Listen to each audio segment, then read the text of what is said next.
Sumibat nang hindi nagbabayad ang isang motoristang nagpa-full tank ng sasakyan sa isang gasolinahan sa Quezon City. Ang mahigit 5,000 pesos na halaga na ipinakarga, ikinaltas sa sweldo ng tinakasang pump attendant. Ang insidenteng nahuli kam sa balitang hatid ni James Agustin.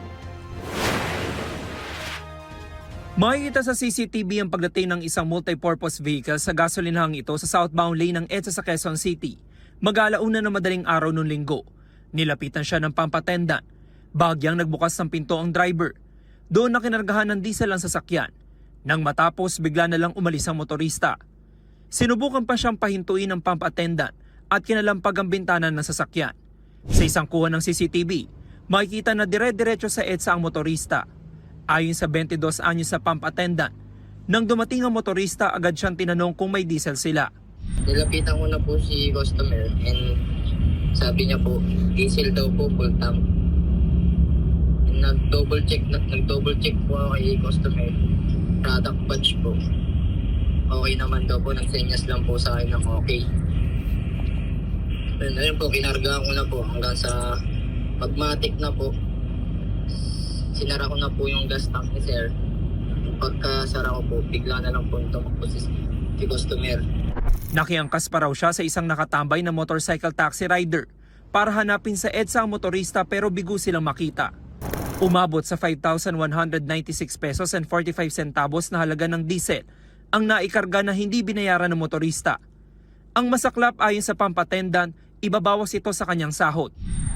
Sa akin po, binawas yan. Pumirma po ako ng deduction letter po. Sobrang hirap po sir. May anak po kasi ako nagdedede, gagatas. Pati sobrang abala rin po sa istasyon namin sir. Nai-report na ang insidente sa La Loma Police Station. Nagsasagawa na sila ng follow-up operation. Kahit may kuha ng CCTV, hindi malinaw ang plate number na nasa harapan ng sasakyan. Ang plaka naman sa likurang bahagi, may takip na tela. Nakipag-ugnayan na ang pulisya sa MMDA at LTO.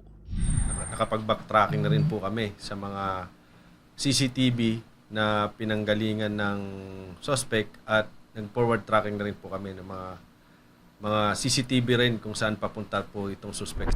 Kagabi tinungo ni QCPD Director Police Brigadier General Randy Glenn Silvio ang gasolinahan kung saan nangyari ang insidente. Hindi pa po namin nakakausap yung may-ari ng gasolinahan, kaya naggumawa na lang po kami ng letter at inaanyayahan po namin siya dito sa aming istasyon. Umaasa naman ng pump attendant na sa lalong madaling panahon ay matukoy ang pagkakakilanlan ng motorista. Sana sumuko ka na at pagbayaran mo yung ginawa mo sa akin. Ang laking provision yung ginawa mo sa akin.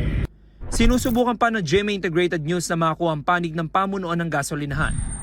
James Agustin, nagbabalita para sa GMA Integrated News.